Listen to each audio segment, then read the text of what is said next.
ভকতক আদৰিবলৈ সাজু এৰালতলী সাজু হৈ উঠিছে বাপ বান্ধৱ আই মাতৃ 6 ফেব্ৰুৱাৰীৰ পৰা মহামিলনৰ আৰম্ভণি যোৰহাটৰ মুখবন্ধাত সম্পূৰ্ণ প্ৰায় প্ৰস্তুতি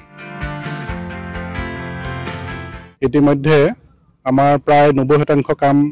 সমাপ্তি হৈছে আমি আপোনাৰ হ'ব সেৱা আগবঢ়াবলৈ অধিক আগ্ৰহে উৎসুক হৈ আছো আমি সমস্তজনকে আহ্বান জনাইছো নিমন্ত্ৰণ জনাইছো তিনিদিনীয়া কাৰ্যসূচীৰে ভকতিৰ ঢল বব এৰালতলীৰ পথাৰত শ্ৰীমন্ত শংকৰদেৱ সংঘৰ অধিৱেশন মানেই যেন লক্ষ লক্ষ ৰাইজৰ আবেগ ৰাজ্যৰ ভিন্ন প্ৰান্তৰ লোকক আদৰাৰ উদ্দেশ্যে সাজু হৈছে যোৰহটীয়া ৰাইজ ইতিমধ্যে সম্পন্ন হৈছে প্ৰস্তুতিৰ 90% কাম সাজু হৈ উঠিছে মূল তোৰণ পতাকা উত্তোলনৰ বেদী প্ৰতিনিধি শিবিৰ ইতিমধ্যে সেৱাৰ থলীত সমবেত হৈছে সেৱা সমিতি নামঘৰ ইতিমধ্যে আমাৰ স্থাপন হ'ল তাৰপিছতে পতাকা বেদী আমাৰ 90% কাম হৈ গৈছে ফাইনেল টাচটো আছে আৰু মূল তোৰণ ইতিমধ্যে হৈ গ'ল ফাইনেল টাচটো আছে মূল মণ্ডপৰ কামখিনি প্ৰায় সম্পূৰ্ণ হোৱাৰ দিশত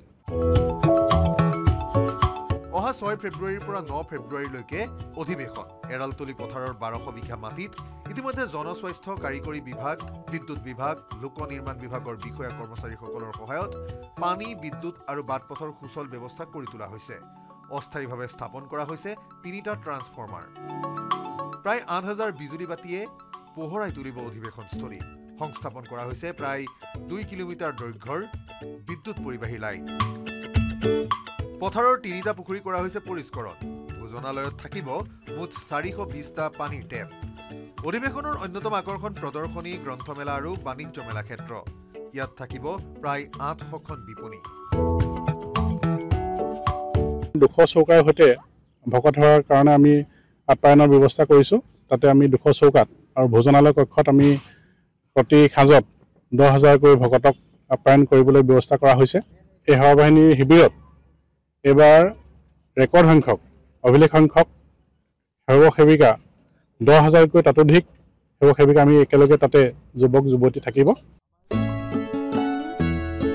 এই অধিৱেশনত 30ৰ পৰা 35 লাখ ভকতৰ সমাৱেশৰ আশা কৰিছে আয়োজকে যোৰহাটৰ পৰা গৌতম বৰা ৰিপোৰ্ট নিউজ 18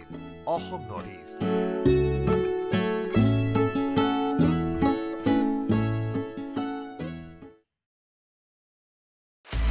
আপুনি বিচৰা বাতৰি পাব কেৱল নিউজ 18 এপত নিউজ 18 এপ ডাউনলোড কৰিবলৈ স্ক্যান কৰক এই QR কোড গুগল প্লে ষ্টৰতো পাব এই নিউজ 18 এপ